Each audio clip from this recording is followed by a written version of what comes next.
Mimi namshukuru Mungu sana kwa sababu ya nilikuwa na tafakari ya asubuhi kwa namna ambavyo maono haya ambayo baba askofu mkuu amesisitiza sana kuwa na idara ya uinjilisti kwenye kanisa letu.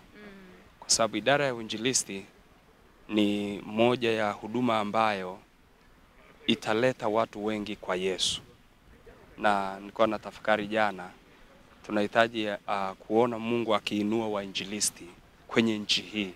Kwa sababu nchi sasa hivi idadi ya Watanzania inaongezeka. Ni vema idadi ya wainjilisti pia ikaongezeka. Lakini wainjilisti kama ambavyo baba makamu askofu mkuu alivyozungumza, alisema kuwa mwinjilisti ni kitu kimoja, lakini kufanya uinjilisti kwa ufasaha ni kitu kingine. Kwa hiyo mafunzo kama haya ambayo tumeyapata mahali ni mahali penyewe, ni mahali pekee. Mimi ningesema wainjilisti ni kuhubiri. Nilizungumza kunoa jembe. Jembe linalolima kila mara linakuwa kali. Wainjilisti wasiende kupumzika. Wainjilisti ni kuhubiri, ni kuhubiri, ni kuhubiri. Kadiri unavyoendelea kuhubiri, Mungu anaonekana. Kadiri unavyohubiri, watu wanaokeka. Kadiri unavyohubiri, unapanda mbegu. Na mbegu lazima iote. Kwa hiyo wainjilisti dawa ni kuendelea kuhubiri. Na kadiri mtu anavyoendelea kuhubiri, mambo ya ajabu yanaendelea kutokea na Mungu anaendelea kuheshimu. Kwa hiyo hapa tukitoka ni kwenda kutekeleza suala la kwenda kuhubiri. Na wainjilisti wajue, hatuna muda wa kutosha. Hatuna muda wa kutosha. Muda tulio nao ni huu hapa. Kwa hiyo lazima tukimbie tukahubiri. Mimi naitwa Xavier Mwagama, ni askofu wa jimbo la Mbinga, lakini pia ni mwinjilisti wa taifa. Kwa kweli sio kitu kimoja, ni mengi. Mimi nimejifunza mambo mengi sana katika kongamano hili la uinjilisti, hasa hususan walimu waliosimama kufundisha kwenye kongamano hili. Niseme kwa ujumla wamenichochea na wameniinua kwa upya na wamenifanya nitambue nafasi yangu kwa ubora zaidi na nikafanya kwa bidii sana. Mafundisho yote ambayo mafundisha walimu naona ni mazuri sana. Kwangu ni mazuri sana. Lakini pia kwa kuwa nimepata mafundisho mazuri na yamenihuisha kwa upya, ninaamini nitafanya kazi ya injili, nitaongeza spidi kubwa sana. Viko vingi au tuseme sana sana tu ile hali ya kutiwa moyo. Lakini kwa kweli mimi pia nilianza kuhubiri mwaka 2010.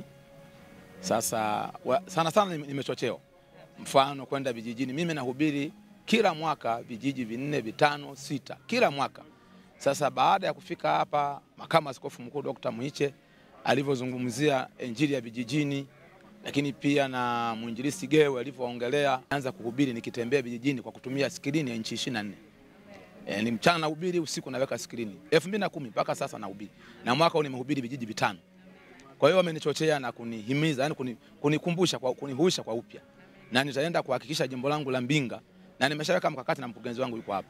Tumemwambia bwana tukutane tarehe 13 mwezi wa 12, wainjilisti wote wa jimbo la Mbinga, kanisa mahali pamoja, section jimbo, tukutane tupange mikakati ya mwakani kuhakikisha vijiji vyote tunavifikia na tunapiga injili.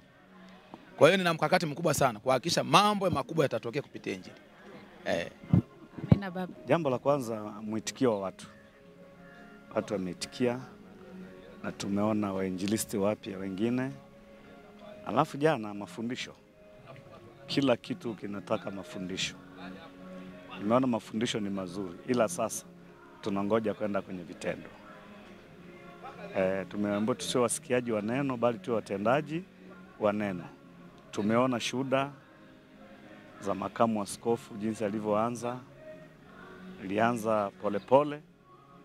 Na mimi najua kwenye uinjilisti ni ujasiri. Kuthubutu. Unaanzia chini unaenda mbali. Na shuhuda ule ulikuwa unanitia moyo mie.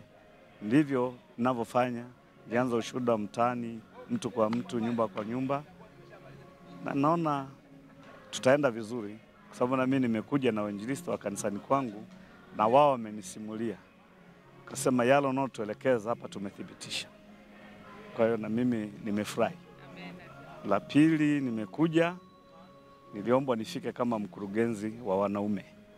Kwa sababu wainjilisti 1% kubwa ni wanaume. Wanatokana na idara ya kwangu. Kwa hiyo nikuje nione kila wanachokifanya, tukienda kwenye idara tunachochea pia. Okay.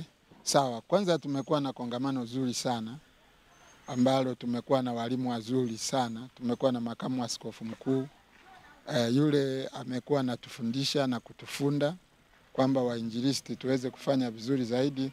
Lakini pia nimehudhuria makongamano mengi ya idara ya uinjilisti, lakini hili limekuwa la tofauti sana. Tumekuwa na Bishop Gewe ambaye yeye amepata uzoefu, amepata training ya uinjilisti kwa wainjilisti waliofanikiwa. Kwa hiyo kwa kweli tunatoka hapa tukiwa tumewaka moto sawa sawa.